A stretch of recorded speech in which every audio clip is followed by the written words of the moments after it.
Capítulo mais longo da Bíblia. Você sabe qual é? Você conhece de Bíblia, hein? Salmo 119, abre lá. Salmos capítulo 119. A mensagem que eu quero compartilhar com vocês nessa tarde, ela vai muito de encontro a diversos problemas que eu vejo surgindo na nossa geração, no meio de pessoas que de alguma forma estão dispostas a servirem a Deus, buscarem a Ele, mas de alguma maneira têm incorrido em alguns equívocos que precisa de uma severa correção para que a gente consiga terminar a corrida que nos foi proposta. Lembrando o que o apóstolo Paulo mesmo nos diz, nós estamos em uma corrida, e essa corrida, ela precisa ser corrida conforme as regras. Não somos nós que fazemos as regras, amém? É Deus quem fez as regras, portanto não devemos correr a vida com Deus da nossa forma, mas devemos correr a vida com Deus da forma dele. Porque se corrermos da nossa forma e chegarmos ao fim, pensando que chegamos à conclusão da corrida que nos foi proposta, nós receberemos um grande não te conheço. Não te conheço. É necessário correr, mas é necessário correr da maneira certa. Amém? E o tema dessa mensagem que eu quero compartilhar com vocês, se você gosta de anotar, se chama Deus não precisa se converter. Deus não precisa se converter. O Salmo de capítulo 119, ele é o maior salmo bíblico, o maior capítulo bíblico, e ele, curiosamente, sem sombra de dúvidas, é a maior apologia à Bíblia, às leis e os mandamentos de Deus contido em toda a Escritura. Nos versículos que compõem o Salmo 119, o salmista, desde o começo até o fim, está defendendo a palavra de Deus com unhas e dentes, se agarrando a ela e declarando que ela é palatável, que ela é prazerosa, que ela é motivo de adoração, que nós devemos amar a palavra de Deus, os mandamentos de Deus, e etc, etc.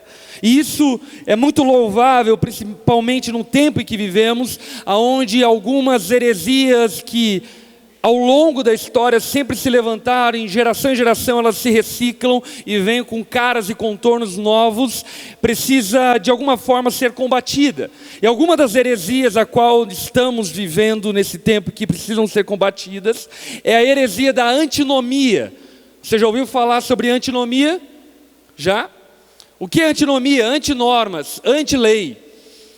Desde os dias bíblicos já houveram homens que de alguma forma pensaram e acreditaram que Jesus era aquele que havia cumprido a lei e por esse motivo havia abolido a lei. E obviamente para que defender essa tese é necessário fazer uma colcha de retalhos bíblicas e com versículos aleatórios para defender esse absurdo bíblico. Mas muita gente abraça isso até porque os mandamentos bíblicos são de extremo confronto com o nosso estado pecaminoso. Os mandamentos bíblicos confrontam o nosso bem-estar, os mandamentos bíblicos confrontam a nossa vontade, os mandamentos bíblicos confrontam os nossos sonhos, os nossos desejos, confrontam a nossa maneira de caminhar. Mas é muito importante que nós nunca nos esqueçamos que nós precisamos nos arrepender. A pregação de Jesus era: arrependei-vos, pois é chegado o reino dos céus. Portanto, não é Deus que precisa de arrependimento, somos nós. Nós precisamos nos arrepender diante de um Deus santo, e não o Deus santo precisa se arrepender diante de pecadores. Dito isto, nós vamos extrair algumas lições bíblicas poderosas e que, sem sombra de dúvida, vão servir de muita valia para a tua vida e para a tua caminhada cristã, para a tua corrida junto com Jesus. Olha só o verso 1 do Salmo 119. Como são felizes os que andam em caminhos irrepreensíveis, que vivem conforme a lei do Senhor. Preste atenção que o salmista está fazendo um paralelo entre irrepreensibilidade e viver conforme a lei do Senhor. Ser irrepreensível segundo o entendimento do salmista, é viver conforme a lei do Senhor, é viver conforme os preceitos, o padrão estabelecido por Deus. Verso 2: como são felizes os que obedecem aos seus estatutos e de todo o coração o buscam, não praticam o mal e andam nos caminhos do Senhor. Dê uma pausa aí no verso 2. O salmista, em 2 versículos, ele declara acerca da felicidade de quem vive conforme a lei do Senhor, no verso 1, e no verso 2, de quem obedece aos estatutos e de coração busca os estatutos do Senhor. E aqui nós podemos concluir uma verdade óbvia, mas que por ocasião é necessário ressaltar ela, que a felicidade, a plena alegria, a plena satisfação, só encontramos na presença de Deus. Amém? Acredite, meu irmão, nenhuma mulher, homem também, ou dinheiro, ou prazer, ou viagem, ou qualquer outra coisa pode te satisfazer, pode te preencher, pode te completar, que não o Senhor. É a presença de Deus que nos satisfaz, é a presença de Deus que nos completa. E é interessante a tradução desse texto, porque quando o salmista diz como são felizes, ele não está falando sobre uma vaga felicidade, sobre uma epifania de alegria, sobre um frenesi de alegria, mas ele está falando sobre ser cheio, sobre ser completo. E você precisa de fato entender, compreender e aceitar a realidade que somente na presença de Deus somos completos. Amém? Agora, se somente na presença de Deus somos completos, vamos tentar responder a pergunta que o salmista lança em outro salmo, dizendo: quem habitará na presença de Deus? Quem habitará no santíssimo lugar? Quem habitará? A palavra fala que sem santidade é impossível ver a Deus. Quem habitará na presença de Deus? Aqueles que querem? Sim ou não? Não. Quem habitará na presença de Deus? Conforme o salmista mesmo responde, aqueles que têm um coração puro e que vivem em retidão e integridade diante do Senhor. Portanto, a presença de Deus, ela está estritamente atrelada ao cumprimento da sua vontade. Vive na presença de Deus quem vive em sua vontade. Você só pode usufruir a presença de Deus se você estiver vivendo na vontade dEle. Acredite, meu irmão, não adianta você casar na igreja e pedir para que Deus abençoe o seu casamento, se você não obedecer a Deus na sua vida conjugal. Casar na igreja não é uma espécie de macumba, que nós fazemos uma simpatia e de alguma forma recitamos algumas palavras abençoadoras e que vão resolver os seus problemas. Não. Se você, marido, não cumprir os mandamentos de Deus como marido, o seu casamento vai ser uma ruína. Se você, esposa, não cumprir os mandamentos do Senhor como esposa, o seu casamento será uma ruína. Sabe, nós precisamos nos despir de todo o sincretismo que nós praticamos. E de tudo aquilo que nós assimilamos equivocadamente, pensando que a bênção de Deus, ela está atrelada a uma casualidade. Por exemplo, muitos talvez podem guardar a ilusão de que vir a um retiro como esse, receber uma oração poderosa nesse retiro, vai transformar a sua vida. Deixa eu dizer algo a você, pode ser o começo da transformação, mas não é a transformação. Não é. A transformação, ela está atrelada a um compromisso com a vontade de Deus. Está atrelada a um compromisso com aquilo que Deus espera de mim e de você. Aí então, vale a pena nós pontuarmos uma pergunta que por vezes pode estar passando na tua mente. Qual é a vontade de Deus? Qual é a vontade de Deus? Aqui eu quero colocar pelo menos 3 tipos de pessoas que tentam responder essa pergunta: qual é a vontade de Deus? O primeiro tipo de pessoa eu chamaria de um crente místico, que pensa que a vontade de Deus é revelada através de simpatias gospel. Deus, você quer que eu namore fulano ou não? Se você quer, um carro vai passar dentro de 10 minutos e vai buzinar.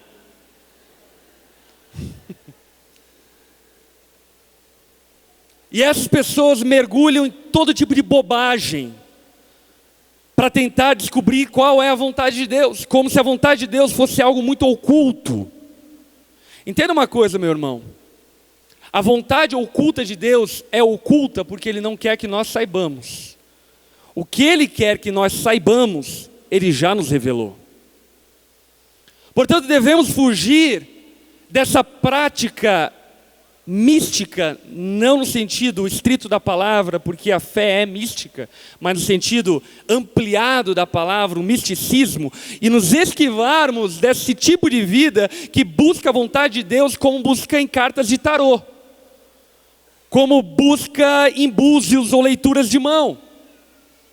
O primeiro tipo de pessoa que tenta de alguma forma descobrir a vontade de Deus, eu chamo elas de pessoas místicas. E elas vão usando todo tipo de misticismo. Por exemplo, eu lembro uma ocasião onde uma pessoa contou para mim acerca de uma igreja que ela congregou durante algum tempo, onde naquela igreja eles praticavam aquilo que eles mesmos chamavam de biblomancia.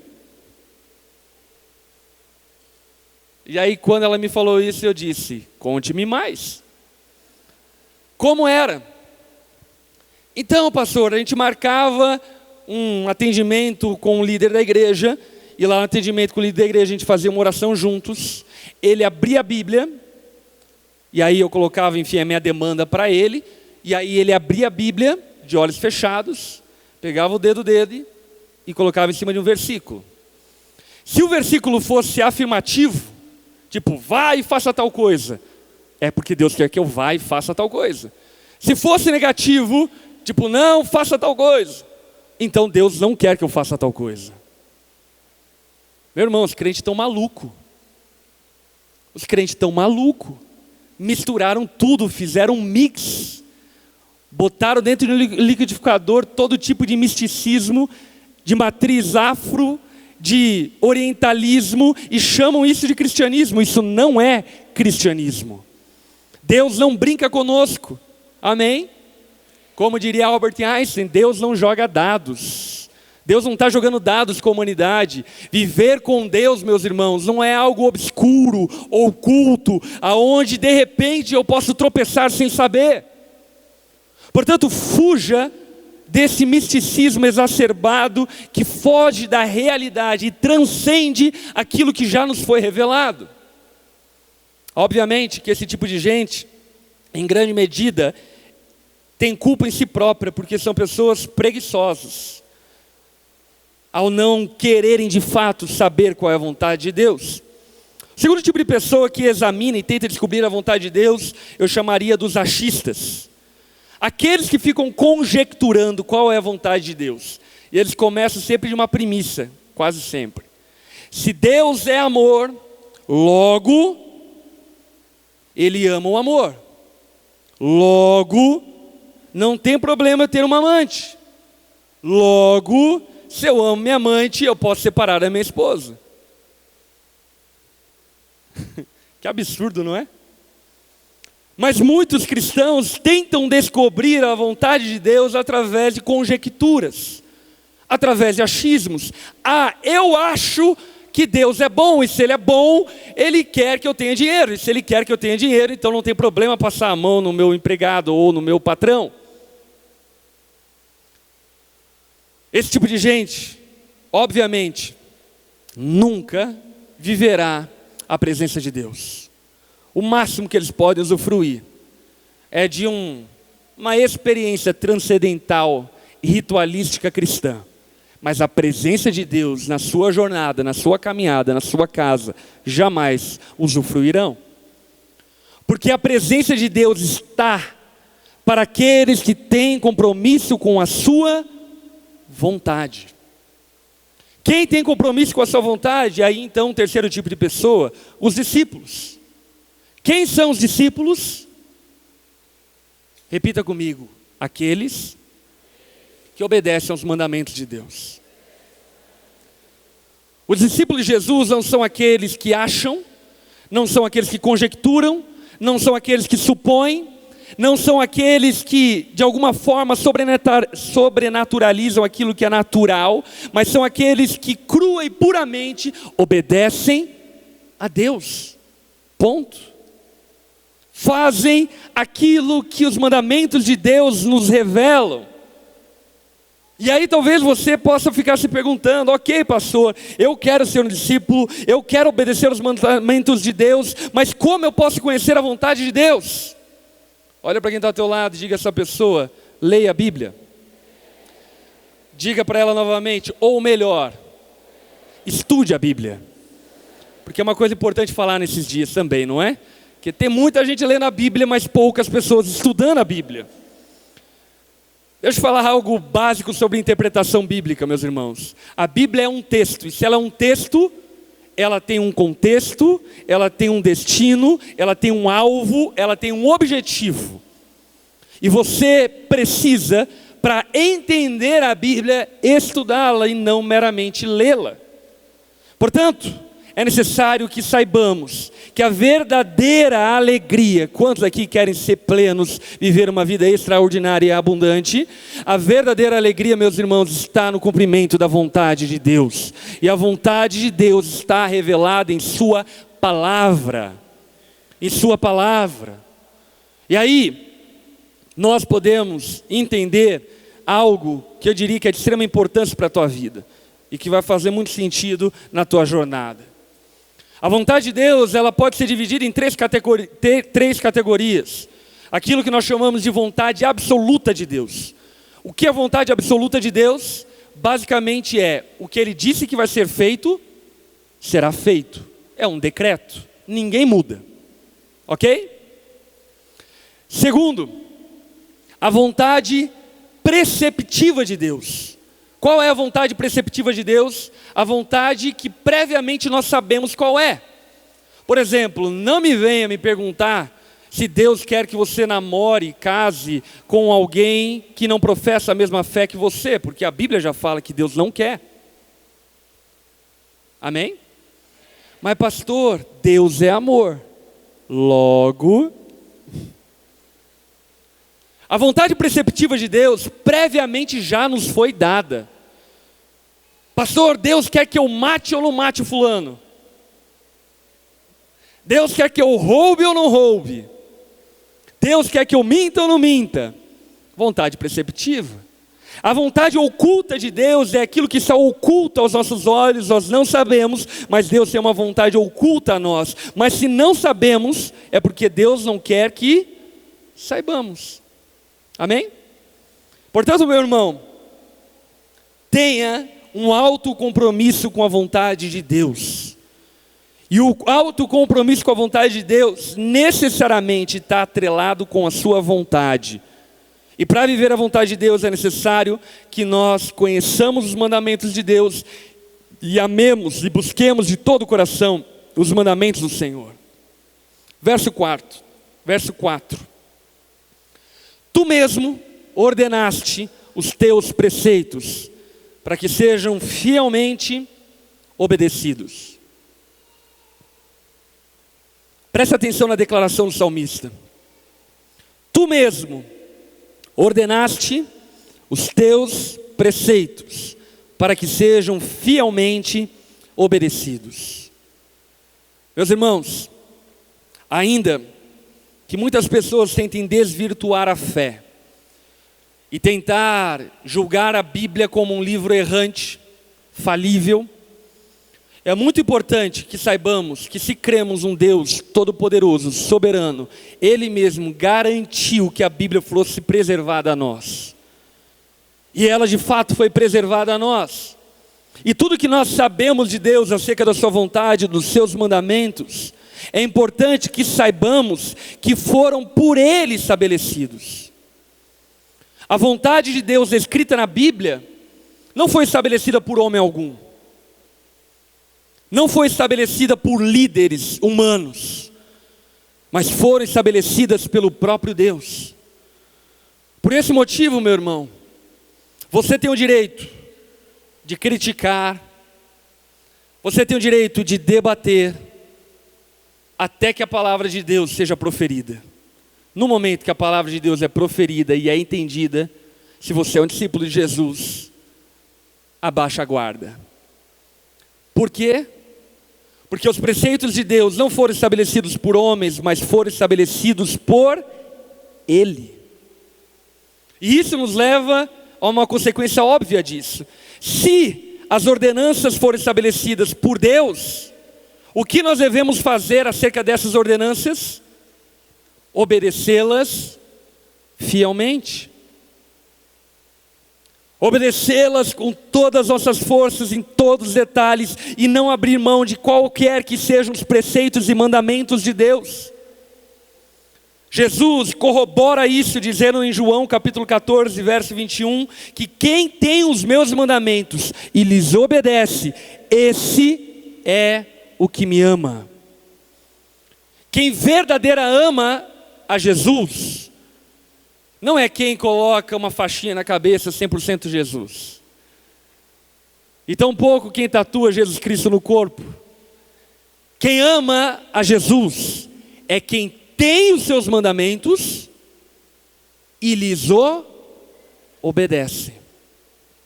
Aqui vale a pena uma observação muito importante. Qual a observação?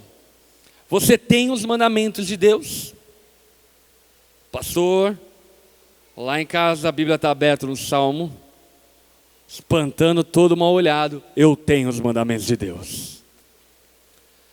Quando o salmista se refere a ter os mandamentos de Deus, ele está falando sobre pegar esse livro e colocar no nosso coração. Tem os mandamentos de Deus não quem tem a Bíblia. Até o diabo tem a Bíblia. Todas as versões. Todos os comentaristas. Portanto, não é suficiente termos a Bíblia. É necessário que examinemos a Bíblia, é necessário que digeramos a Bíblia, é necessário que comamos a Bíblia, é necessário que ela seja parte nossa. E deixa eu te falar algo. Você tem quanto tempo de vida cristã? 1 ano, 2 anos, 3 anos, 5 anos? Quantos aqui tem mais de 5 anos de caminhada com Jesus? Amém. Não vou pedir para você levantar a Bíblia, a levantar a mão agora. Mas a pergunta é, você já leu a Bíblia? Já leu a Bíblia? Não estou falando leu João 3:23, 3:16. Estou falando, você já leu a palavra de Deus, de Gênesis a Apocalipse, estudou ela e conhece a Deus? Deixa eu te falar algo duro, mas verdadeiro. Se você não tem interesse pela palavra de Deus, tampouco você tem interesse por Ele. Porque a palavra de Deus é tudo que podemos conhecer de Deus. Na palavra de Deus está tudo que eu e você, na nossa limitação, podemos conhecer. Portanto, as pregações que devem nos atrair são aquelas que pregam a palavra de Deus. E não aquelas que dão 7 chaves para o sucesso. Aquilo que devemos estudar é aquilo que fala e revela-nos a palavra de Deus. E não é aquilo que é palatável ou é gostoso para os nossos ouvidos, meus irmãos. Devemos amar a Bíblia, porque aquele que ama a Bíblia, ama a Deus. E aquele que não ama a Bíblia, não ama a Deus. Pastor, eu amo a Bíblia, mas eu não gosto de ler ela. Ok, até entendo a cultura brasileira que nós temos de pouca leitura. Porém, meu irmão, sei lá, coloca um audiobook, ouça Cid Moreira, faz alguma coisa. Mas se você se propõe a caminhar com Deus, sem a Bíblia você não vai caminhar com Ele. Você vai caminhar talvez com a religião, mas não com Deus. A religião não pode te salvar, Deus pode te salvar. A começar de você mesmo e das suas pecaminosas vontades. Portanto, os mandamentos de Deus nos foram dados para que nós pudéssemos cumpri-los. Porque algo que você precisa compreender da parte de Deus é que os mandamentos de Deus revelam quem Ele é. Deixa eu repetir. Os mandamentos de Deus revelam quem Ele é.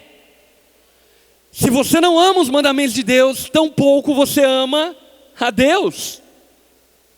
Se você não ama a vontade de Deus, tampouco você ama a Deus. E sabe, essa culpa de ter tantos cristãos evangélicos dentro da igreja, que supostamente amam a Deus, mas quando, por exemplo, ouve uma palavra que confronta o aborto ou qualquer outra coisa polêmica nos nossos dias, e as pessoas dizem, não, eu não creio num Deus que priva as pessoas da sua liberdade, e todo tipo de absurdo que a gente ouve na igreja, a culpa disso são dos pastores, é nossa. Algo que Deus tem me falado já faz algum tempo. Muitas pessoas vão para o inferno. E não queira eu ser mais misericordioso que Deus para salvar aquelas que vão para o inferno. Tem gente que não ama Deus, não ama a sua palavra e vai para o inferno. E não sou eu quem quero isso, e nem eu ou Deus quem deseja isso. Pelo contrário, é a palavra que revela isso. Portanto, ao amar a Deus, necessariamente temos que amar a sua vontade, porque a lei de Deus revela quem Ele é. Posso ouvir um amém? Para corroborar o que eu estou falando no Novo Testamento, Mateus 5,17, Jesus diz, não pense que vim abolir a lei ou os profetas, não vim abolir, mas cumprir. E aqui, vale a pena entender algo muito importante. De fato, a reforma protestante nos libertou de uma escravidão que se chamava salvação por meio das obras, ou a falsa concepção que nós poderíamos ser salvos por meio das obras. Meus irmãos, só podemos ser salvos por meio da graça de Deus através da nossa fé. Não são as obras que nos salvam. Amém? Porém, as palavras de Jesus são muito claras. Eu não vim abolir a lei, mas eu vim cumprir. Dentro das leis de Deus, dentro dos mandamentos de Deus, existem 3 conjuntos. Se você gosta de anotar, anota, porque isso é muito importante para a tua vida. 3 conjuntos legislativos. Primeiro conjunto legislativo, lei cerimonial. O que era a lei cerimonial? Nada mais era do que a maneira de aplacar a ira de Deus, porque Deus está irado com o pecador. Portanto, havia uma lei cerimonial, como nós deveríamos prestar culto a Deus. Amém? Segundo conjunto de leis, leis civis. Deus era governo sobre o povo, Ele era o rei do povo, literal. Era uma teocracia. Portanto, por exemplo, através de Moisés, Deus estabelece lei como nós deveríamos manusear as fezes. Se você ler a Bíblia, você vai ver que está lá em Levítico. A palavra diz, quando alguém, enfim, pegue as fezes dessa pessoa e leva para fora do acampamento. Pastor, isso quer dizer então que eu devo pegar as minhas fezes e levar para fora da minha casa? Não, isso se chama lei civil. Deus era rei sobre Israel, portanto, como governo sobre Israel, Ele precisava cuidar da civilização israelita. E uma terceira lei, um conjunto de leis que se chama lei moral de Deus. O que é a lei moral de Deus? Basicamente, a gente pode resumir ele nos 10 mandamentos, que é acerca do que Deus espera de nós, acerca do seu caráter, de quem Ele é e quem Ele deseja que nós sejamos.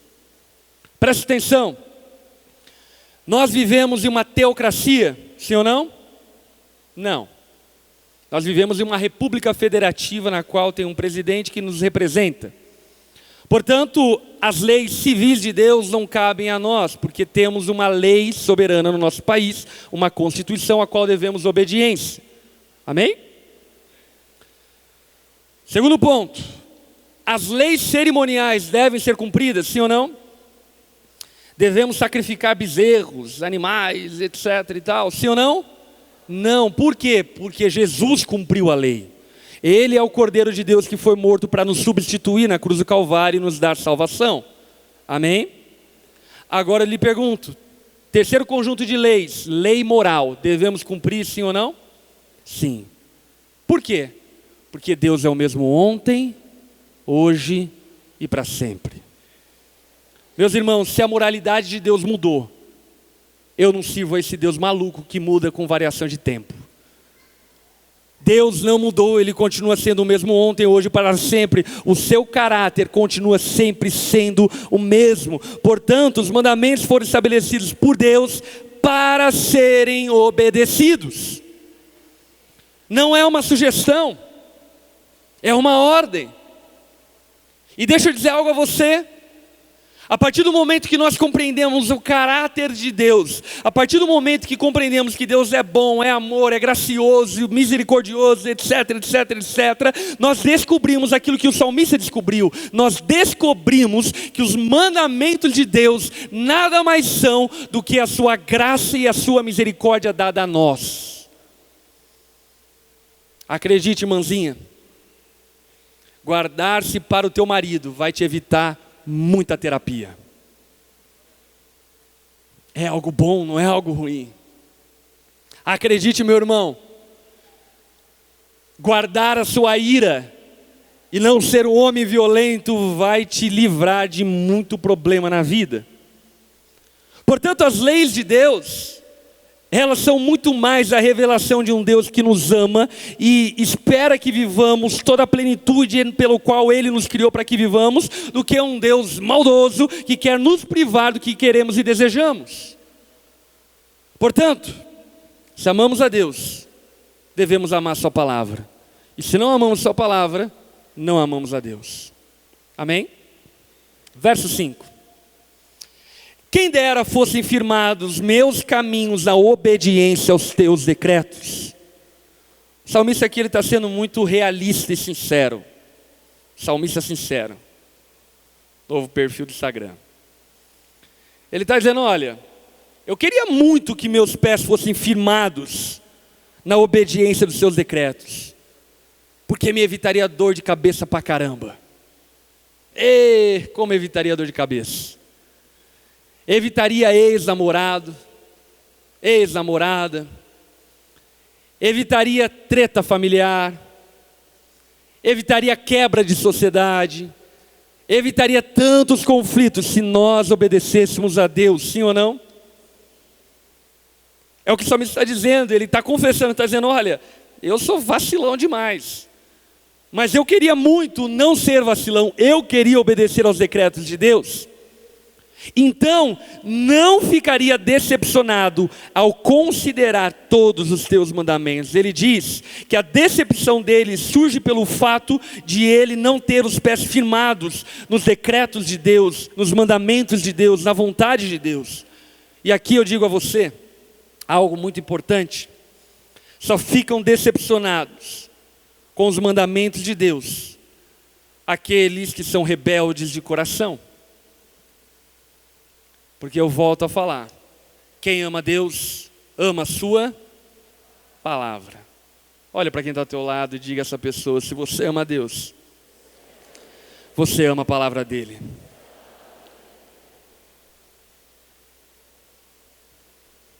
É verdade que a lei não serve para salvar ninguém, mas é verdade que ela serve para nos mostrar o quanto nós precisamos de salvação. Ela serve para nos mostrar o quão longínquo ainda estamos da vontade plena de Deus. Mas o fato de estarmos longe da vontade de Deus não quer dizer que não devemos nos esforçar para estar dentro da vontade dEle. Pelo contrário, a graça que nos alcançou nos capacita para que vivamos a vontade de Deus. Verso 7. Eu te louvarei de coração sincero, quando aprender as tuas justas ordenanças, obedecerei aos teus decretos, nunca me abandones. O salmista aqui, ele está nos revelando um segredo de uma adoração genuína. Meu irmão, deixa eu te fazer uma pergunta sincera, salmista sincero. Quando você vem a um culto e o louvor começa a tocar, as palavras, os gestos que você faz fluem de um coração sincero que ama a Deus? Ou é só uma questão de aceitabilidade social? É mais ou menos assim, todo mundo está levantando a mão, então tem que levantar. Todo mundo está chorando, então tem que chorar também. A triste realidade é que em muitos cultos e reuniões nossas cristãs estão vazias de adoração. Estão vazias de adoração por um motivo: nós não sabemos quem adoramos. E deixa eu te falar algo. Se você não sabe a quem adora, você é idólatra, adorando um ídolo que a tua mente projetou. Sabe qual é a triste notícia? Esse ídolo não existe. Ele é cego, surdo e oco. Não pode fazer nada por você. Só pode adorar de verdade quem conhece a Deus. Só pode adorar de verdade quem conhece os mandamentos de Deus. E se fôssemos de fato sinceros, muito daquilo que nós cantamos nos nossos cultos, nós não cantaríamos, porque não é uma verdade para nós. Muitos dos gestos que fazemos não faríamos. E obviamente com isso eu não estou falando para você não gesticular e nem cantar. Eu estou falando para você tomar vergonha na cara e conhecer a Deus. Porque a verdadeira adoração só pode fluir de quem conhece as justas ordenanças de Deus. O verdadeiro louvor só pode fluir da boca de quem conhece e ama os mandamentos de Deus. Enquanto você não conhecer os mandamentos de Deus, o louvor para você vai ser música. O culto para você vai ser entretenimento. As ofertas vai ser esmola. Mas no dia em que você entender e conhecer quem de fato Deus é, aí você vai viver o que Paulo diz que devemos viver. Tragam ofertas à casa do Senhor, conforme cada um determinou em seu coração, com alegria. Porque você sabe a quem você está adorando. Você sabe a quem está servindo. Talvez ofertar na casa de Deus tenha sido um peso para você. E sabe por que tem sido um peso? Porque você tem levado oferta a ídolos, não a Deus. Talvez ser assíduo na igreja tem sido um peso. Sabe por que tem sido um peso? Porque você tem adorado a ídolos e não a Deus. E você só pode adorar genuinamente a Deus se você conhecer os seus justos decretos e ordenanças. Verso 9. E aqui vai uma palavra muito sincera. O salmista faz uma pergunta: como pode o jovem manter puro a sua conduta? Segundo a definição do IBGE acerca de quem é jovem, jovem é aquele que tem menos de 27 anos. Quantos aqui tem menos de 27 anos? Você é jovem. Eu já não sou mais, glória a Deus.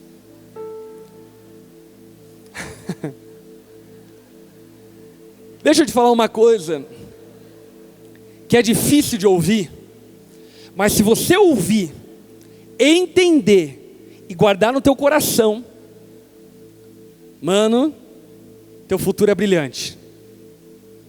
É duro de ouvir o que eu vou falar, mas é libertador quando se entende. Escuta algo. Todo jovem é burro.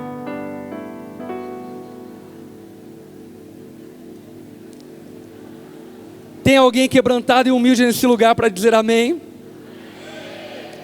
Todo jovem é burro. Nossa, como eu era burro na minha juventude, gente. É burro, ele acha que conhece de tudo, acha que sabe de tudo. Deixa eu te falar de uma coisa: você não sabe de nada, você não conhece nada. E o princípio da sabedoria na juventude é admitir que você, enquanto jovem, vai passar. É igual febre, passa. vai passar, você vai virar homem, você vai virar mulher. Passa, um dia passa. Demora, mas passa. O maior ato de sabedoria que você pode ter na sua juventude, sabe qual é? Chegar à realidade que você não sabe de nada, que você não sabe tomar boas decisões, que você chora pelo que não deveria chorar, se alegra com o que não deveria se alegrar e tem prazer no que não deveria ter prazer. Como você se protege na tua juventude? Sabe como? Obedeça às ordenanças de Deus. Porque mesmo sendo burro, se você obedecer às ordenanças de Deus, você vai passar ileso, como na faixa de Gaza. 1000 cairão ao meu lado, 10.000 do outro lado, eu não serei atingido. É na juventude que você se envolve com quem não deveria se envolver, que você entrega a tua privacidade, a tua intimidade para quem não deveria entregar, que você entrega o teu coração para quem não tem compromisso com ele, que você entrega teus sonhos para quem não sonha com você, que você sonha coisas que não deveria sonhar. Portanto, se diante de tudo aquilo que você está ouvindo nessa noite, você puder guardar algo no teu coração, guarde isso. Jovem é burro. Eu falo isso na qualidade de quem foi jovem durante bastante tempo. A única maneira de você superar a burrice da juventude é confiando e amando a palavra de Deus. Ela vai te libertar de tanto problema, vai te libertar de tanta confusão. Lembra o irmão que está do teu lado aí, diga a ele: jovem é burro.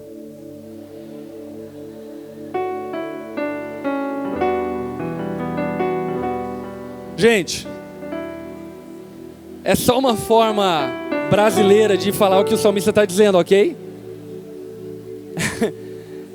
Eu não estou indo além das escrituras. O que o salmista está perguntando é: como pode um jovem, não pode, né? Como pode um jovem se guardar puro? Em outras palavras, o que ele está dizendo é muito difícil, porque jovem é burro demais. E a única maneira de um jovem se guardar puro é vivendo de acordo com a tua palavra, de acordo com a palavra de Deus. Verso 10. Eu te busco de todo o coração. Repete comigo: coração. Não permitas que eu me desvie dos teus mandamentos. Guardei no coração, repita comigo: coração, a tua palavra para não pecar contra ti. Meu irmão, existe uma diferença muito grande de guardar a Bíblia no teu intelecto e de guardar a Bíblia no teu coração. Deus não nos está chamando para termos meras informações intelectuais. Deus está nos chamando para que tenhamos fé naquilo que conhecemos. Obviamente que você jamais poderá guardar a palavra de Deus no seu coração se antes você não guardar no seu intelecto. Porém, não basta chegar no seu intelecto. Não basta você fazer teologia, não basta você fazer estudos bíblicos, não basta. É necessário que essa palavra penetre no teu coração. É necessário que você ame essa palavra. Ame as ordenanças de Deus, ame os mandamentos de Deus. E que eles passem a ser a habitação do seu coração. Sabe por quê? Os fariseus contemporâneos a Jesus, eles tinham as leis e as ordenanças de Deus muito mais do que nós temos no seu intelecto. Mas eles não tinham no seu coração. E por isso Jesus diz: vocês são como sepulcros caiados, podres por dentro. Não tem nada no coração de vocês, mas bonito por fora. Devemos aprender a lição dos fariseus. Sabe qual é a lição dos fariseus? Seja e faça o que era um fariseu por fora, mas não seja e não faça o que ele era por dentro. E a única maneira de você não ser e fazer o que eles eram por dentro é você colocando a palavra de Deus no teu coração. amando a vontade de Deus, desejando a vontade de Deus. Quantos aqui desejam a vontade de Deus? Vamos para a reta final e depois nós vamos orar. Verso 12. Bendito seja, Senhor, ensina-me os teus decretos. Com os lábios repito todas as leis que promulgaste. Aqui eu quero pontuar algo importante. Meus irmãos, uma prática de guardar informação intelectual é memorizando. Memorize a Bíblia. Memorize versículos. Guarde versículos na tua mente.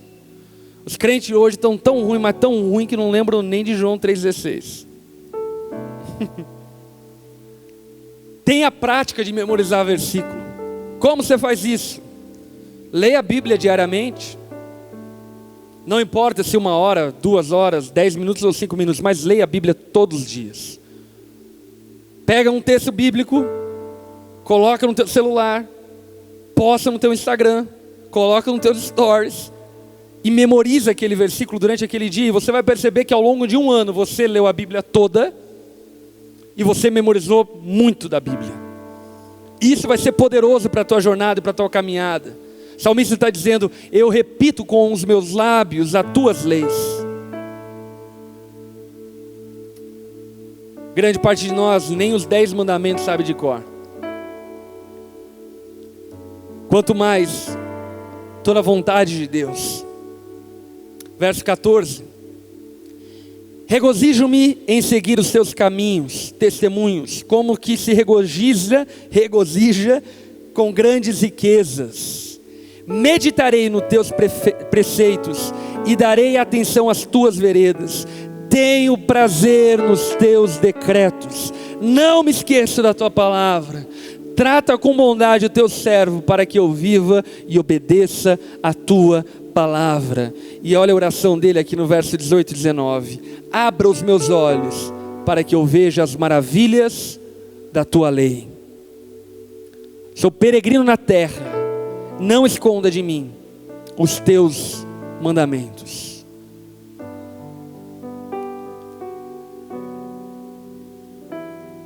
Aquele que nasce da carne é carne, mas quem nasce do Espírito é Espírito. Disse Jesus a Nicodemos: é necessário que você nasça de novo. Meus irmãos, cristianismo não é uma filosofia de vida. Não é uma coxa de retalho daquilo que queremos e desejamos e pensamos. Cristianismo não é uma idolatria, aonde projetamos um ídolo que nós não conhecemos e servimos a esse falso Deus que nós não conhecemos. Cristianismo é o arrependimento de pecadores que passaram a adorar ao Deus único e verdadeiro e vivo. Cristianismo é o evangelho que nos alcança, e quando nos alcança nos transforma, e quando nos transforma nos dá uma nova vida. É impossível caminhar com Deus sem ser nova criatura. E deixa eu te falar algo. Se você é nova criatura, as nossas leis que regem o nosso destino, que regem a nossa jornada, não são mais deste mundo, mas são da terra para a qual nós estamos peregrinando, para a terra que nós estamos indo. Por isso a oração do salmista final, nessa porção que eu reparti com vocês essa noite, ela é muito salutar. O que ele está dizendo é: Senhor, abra meus olhos, porque se você não abrir meus olhos, eu não entendo os teus mandamentos. Tudo que eu sei é deste mundo. Eu preciso conhecer aquilo que não é deste mundo. E aqui vale uma cooperação e uma ajuda na tua vida muito valiosa. A Bíblia, ela não deve ser lida com os óculos do mundo. Ela não deve ser lida com os óculos da filosofia do mundo ou das suas ideologias. Não tente achar direita ou esquerda na Bíblia. Não tente achar ideologias na Bíblia. A Bíblia transcende a tudo que é humano. Nós devemos ler a Bíblia e usar a Bíblia para interpretar o mundo. Você entende a diferença? Não use o mundo para interpretar a Bíblia, use a Bíblia para interpretar o mundo. Não use as suas experiências passadas para entender a Bíblia, use a Bíblia para entender as suas experiências passadas. Não use os teus sonhos para entender a Bíblia, use a Bíblia para entender os seus sonhos. A Bíblia é o filtro pelo qual nós devemos olhar. A Bíblia é o filtro, são os óculos pelo qual devemos enxergar todas as coisas. E dessa forma, você será feliz. Como é feliz aqueles que têm os seus mandamentos e os obedecem. Amém.